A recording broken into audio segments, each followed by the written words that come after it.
보통 텃밭에서 파프리카를 키우기는 쉽지 않습니다. 풋고추라든지 토마토 같이 숫기가 좀 빠르다든지 병해충에 강하다든지 하지를 않거든요. 착과하고 나서 굉장히 오랜 시간 동안 달려 있어야 되기 때문에 그것까지 키워서 수확하는 데까지는 굉장히 어려움이 많습니다. 근데 최근에 이제 개발되고 있는 미니 파프리카 같은 경우에는 착과도 쉽고 숫기도 빠르고 병해충에도 상당히 강한 품종들이 이제 많이 나왔습니다. 피망은 일본에서 품종된 육성된 품종인데요. 과피가 얇고요. 또 과면이 좀 그 요철이 심하죠. 그래서 보통 성숙하기 전에 미숙 상태에서 요리용으로 주로 사용을 하고 있습니다. 근데 파프리카 같은 경우에는 과육도 두텁고요.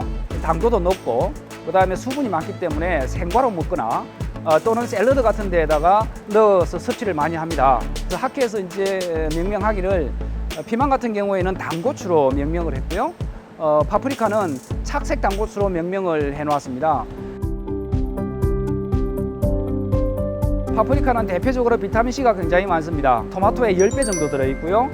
레몬이라든지 키위의 2~3배 정도 이상 많습니다.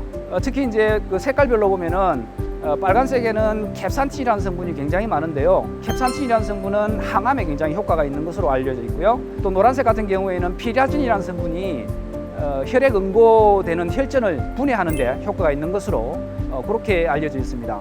오렌지색 같은 경우에는 눈에 좋다는 지아잔틴이 굉장히 많이 포함이 되어 있어서 시력에도 굉장히 효과가 있다 이렇게 알려져 있고요. 그래서 3가지 색깔을 골고루 그렇게 섭취를 하면은 감기에도 굉장히 효과가 있고 면역력 개선에도 상당히 효과가 있는 것으로 밝혀져 있습니다.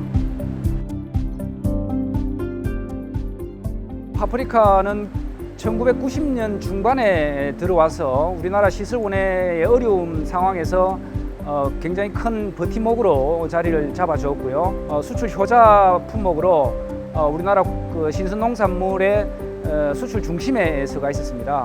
최근에 글로벌 그 경기 침체를 통해서 지금은 상당히 어려운 시기에 있는데 이것 또한 이제 또 하나의 성장통으로 생각을 하고 있고요. 이러한 이제 어려움을 극복하기 위해서 저희들도 새로운 품종이라든지 그다음에 우리나라에 맞는 한국형 재배 기술을 개발해서 만드는데 한 몫을 하고자 합니다.